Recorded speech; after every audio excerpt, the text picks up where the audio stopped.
pas céder évidemment un pouce de... Violation de la Charte des Nations Unies et des principes.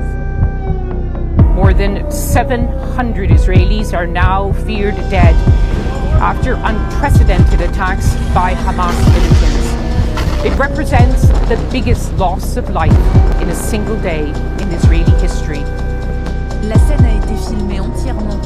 Elle s'est déroulée samedi dernier au milieu de la mer Rouge. Des images de propagande diffusées par le média Le Guerrier Yéménite.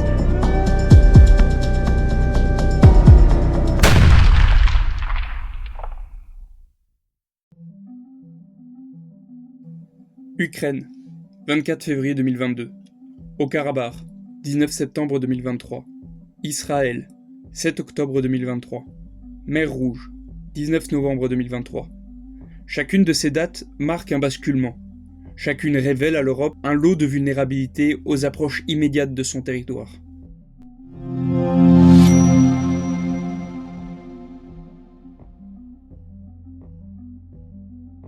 Entre 1991 et 2021, l'Occident européen connut 30 années de dividendes de la paix. Il désarma. Les données de la Banque mondiale démontrent qu'en Europe, les dépenses de défense par rapport au PIB n'ont cessé de diminuer sur la période, après avoir connu une sorte de plateau pendant la guerre froide. Quelques exemples ici avec l'Union européenne. La France, le Royaume-Uni, l'Allemagne, la Pologne ou encore l'Italie. La droite ajoutée exprime la tendance de la courbe entre 1991 et 2021. Tendance ici baissière. Il est déjà possible de noter, même si nous ne disposons que de l'année 2023, que les courbes repartent à la hausse récemment. La Pologne fournit en cela le meilleur exemple.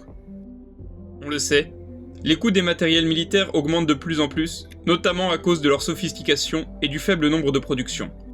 Norman Ralph Augustine, sous-secrétaire à l'armée des États-Unis pendant la guerre froide, calculait avec humour que, en 2054, l'ensemble du budget de la défense n'achètera qu'un seul avion. Cet avion devra être partagé par l'armée de l'air et la marine 3 jours par semaine. Il sera mis à la disposition du corps des Marines le 7e jour.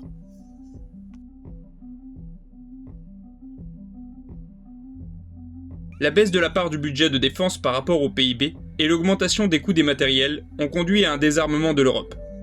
Division des effectifs militaires, réduction du nombre de ses armements, et annulation ou report au calende grec de nombre de programmes de modernisation de ses armées.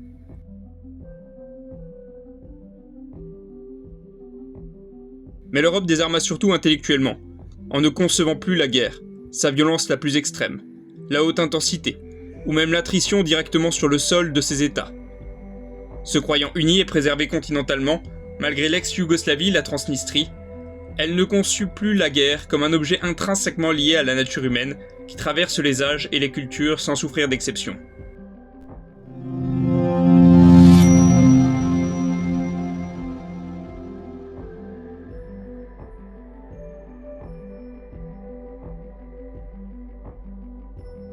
Texte fondateur de l'Union européenne, le discours du Salon de l'horloge du 9 mai 1950, prononcé par Schuman et écrit par Jean Monnet, affirme que la solidarité de production qui sera ainsi nouée manifestera que toute guerre entre la France et l'Allemagne devient non seulement impensable, mais matériellement impossible. La communauté européenne du charbon et de l'acier, CECA, qui naît un an plus tard, s'inscrit dans cette logique. Pour l'Union européenne, c'est la proximité et l'interdépendance des économies qui a construit la paix. C'est donc tout logiquement qu'elle se rapproche de la Russie qui dispose au passage d'importants stocks d'hydrocarbures. En 2011, le gazoduc Nord Stream 1 est inauguré en grande pompe, et de nombreuses sociétés européennes investissent en Russie.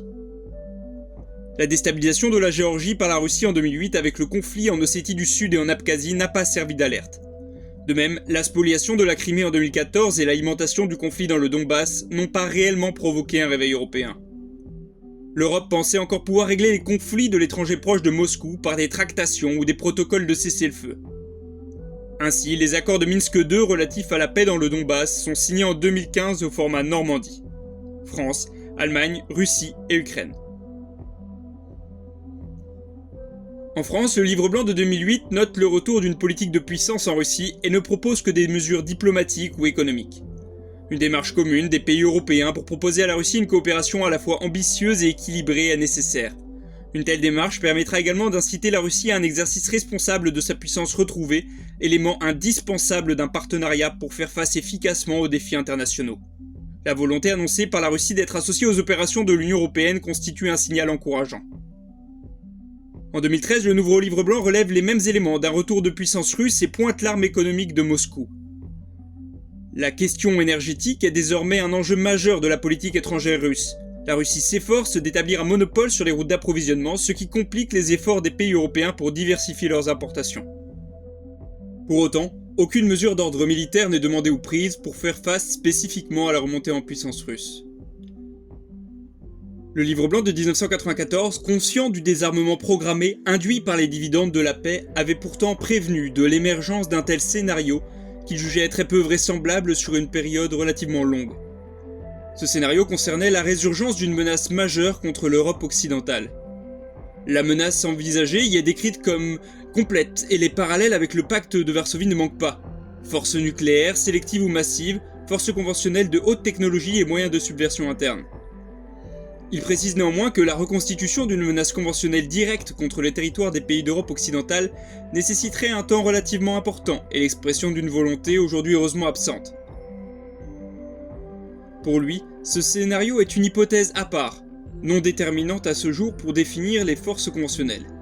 Elle conduit au demeurant à prévoir un concept spécifique de changement de format. Selon le livre blanc de 1994, ce scénario ne peut être écarté, car il représente un risque mortel. Il continue ainsi. Pour autant, la réapparition de cette menace devrait prendre des délais suffisants pour qu'il soit permis de procéder si nécessaire à une adaptation progressive et à un changement de format de notre outil de défense à partir de dispositions appropriées prises dès le temps de paix. L'autorité politique doit décider le moment venu les mesures qu'imposeraient l'évolution et les caractéristiques de la menace. À cet égard, la difficulté sera de constituer effectivement un système de force adapté au fur et à mesure de l'affirmation d'une telle menace. Aucune mesure concrète ne semble avoir été clairement prise avant 2022.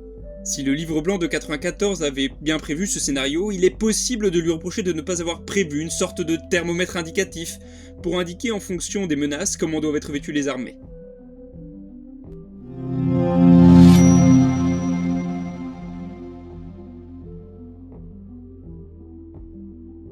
La Russie n'est pas la seule menace qui pèse sur l'Europe. Comme évoqué, d'autres conflits mettent directement la pression sur le continent européen, notamment parce que certains belligérants contrôlent ou prennent le contrôle du commerce dont il a besoin.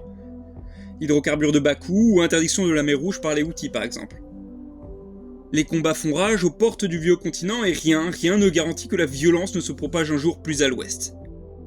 Pour parler plus spécifiquement de la France, divers acteurs étrangers agissent sur son territoire et tentent de la discréditer, de la fragiliser ou de la fractionner. Les campagnes de la Chine ou de l'Azerbaïdjan en Nouvelle-Calédonie ne sont que des exemples parmi d'autres. Les compétiteurs de la France et de l'Europe mènent des actions hybrides, juste sous le seuil de conflictualité. Ils utilisent pour cela des milieux et des champs difficiles d'accès, mais où pléthore d'infrastructures critiques sont ou seront installées. Espace, fonds marins, très haute altitude, cyberespace. Les attaques les plus violentes mais vraisemblablement les plus discrètes sont menées dans le champ des perceptions.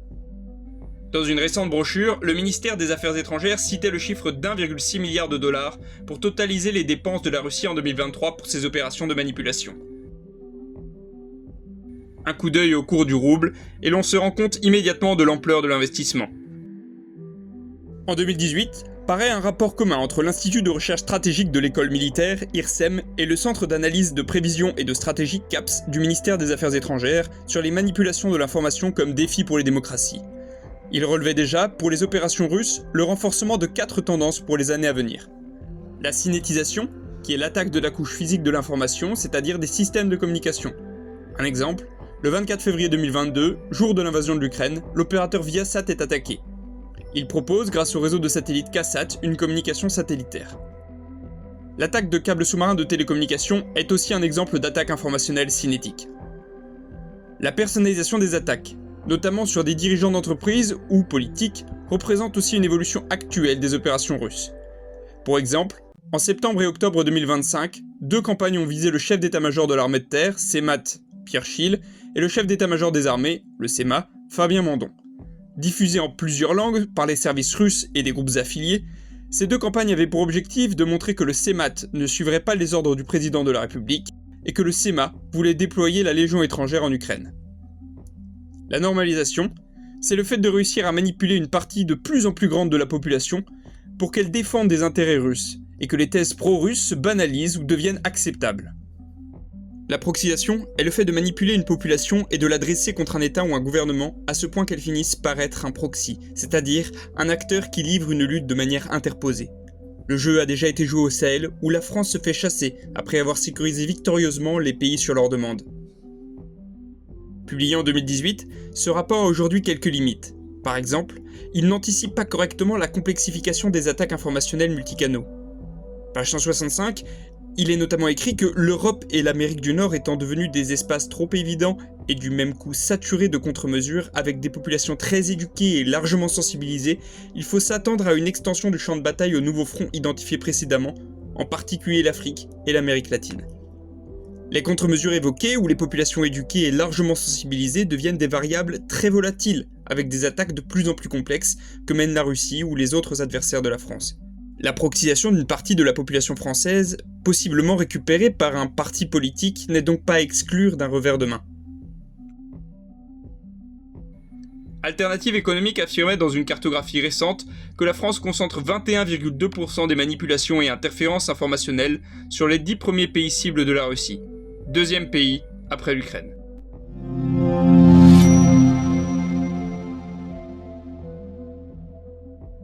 Le 27 février 2022, le chancelier Olaf Scholz prononce le discours du Zeitenwende. Littéralement, les temps tournent. Der 24. Februar 2022 markiert eine Zeitenwende in der Geschichte unseres Kontinents. Il annonce un soutien à l'Ukraine et un réarmement important soutenu par la création d'un fonds de 100 milliards d'euros. D'autres pays suivent. En 2023, la France interrompt la loi de programmation 2019-2025 et vote la suivante pour la période 2024-2030. 413 milliards d'euros seront investis pour effectuer une remontée en puissance de l'armée. Au sommet de La Haye, à l'été 2025, les pays de l'OTAN s'engagent à augmenter leur budget militaire à 5% de leur PIB pour 2035. Basé sur les chiffres du Stockholm International Peace Research Institute, ou SIPRI, il est possible de réaliser un graphique sur les investissements militaires entre 2014 et 2024 dans l'OTAN. Il établit une corrélation entre la distance entre la capitale du pays et Moscou et les augmentations du budget sur la période. Une droite tendancielle montre une augmentation plus grande lorsque Moscou n'est pas loin. Les pays en orange sont ceux qui disposent d'une frontière avec la Russie continentale, en vert, ceux qui ont une frontière avec l'enclave russe de Kaliningrad. Basé sur la même source, un autre graphique peut être réalisé en rapportant les dépenses militaires des États de l'OTAN au nombre d'habitants en 2024. 4 groupes principaux se distinguent. Les États voisins de la Russie dans le groupe bleu se stabilisent autour de 1000 $ par habitant. La Norvège et le Danemark ne sont pas très distants de Moscou non plus, mais se détachent largement autour des 1700 $ par habitant. Les États d'Europe du Sud et de l'Est forment un groupe compact, qui possède sa moyenne autour de 400 $ par habitant. Enfin, l'Europe de l'Ouest se situe au même niveau que les États les plus proches de Moscou. L'Espagne, le Portugal et le Canada semblent hors jeu. Et les États-Unis, bien que très loin de l'épicentre du conflit, ont toujours investi massivement pour répondre à leurs déploiements globaux, ce qui explique leur position. Ces investissements et remontées en puissance posent question. Vers où l'Europe se dirige-t-elle ? A-t-elle une stratégie ? Ou une culture stratégique commune ? Quelles sont ses références et a-t-elle une vision de long terme ?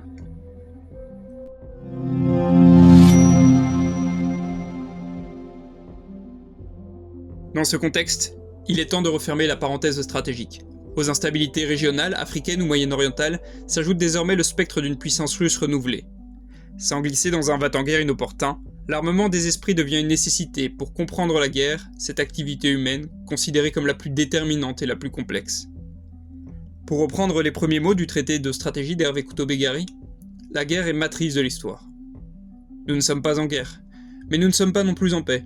Nous sommes dans un entre-deux, une sorte de guerre froide 2.0 ou de paix-guerre, où la guerre s'immisce discrètement, sans conflictualité ouverte, mais jusque sur nos réseaux sociaux.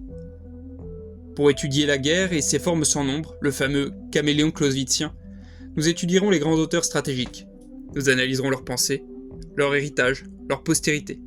Nous relirons leurs traités de stratégie, leurs arts de la guerre ou leurs essais, pour tenter de cerner les constantes et les principes qui permettent aux stratèges d'agir, de modeler l'environnement, de confronter leur volonté à une autre et de l'emporter. Chacun pourra épuiser ce qui lui semble nécessaire pour se créer un prisme de lecture sur les événements et les actualités, qui se succèdent en un flot impétueux dont il devient important de s'écarter. Ainsi, prenons de la hauteur, gagnons les hauteurs stratégiques. Un de mes professeurs m'invitait souvent à la songerie, ou à la méditation, de notions ou de concepts comme alliance, victoire, manœuvre, stratégie, tactique, moyen et tant d'autres. Ces activités, disait-il, facilitent l'analyse et l'action plutôt que le commentaire et la réaction. C'est précisément pour cela que nous allons explorer la stratégie sur cette chaîne. Mais pardonnez-moi, j'en oublie la politesse, permettez-moi de me présenter. Je suis Hubert, Hubert son jumeau, doctorant passionné d'études stratégiques, un champ auquel j'ai accédé par l'histoire, le droit et la science politique. Je vous invite à m'accompagner durant cette quête. J'essaierai, dans la mesure du possible, d'écrire et de publier une vidéo par mois. Abonnez-vous donc pour ne rien manquer et sur ce, portez-vous bien. Au revoir, et à bientôt peut-être.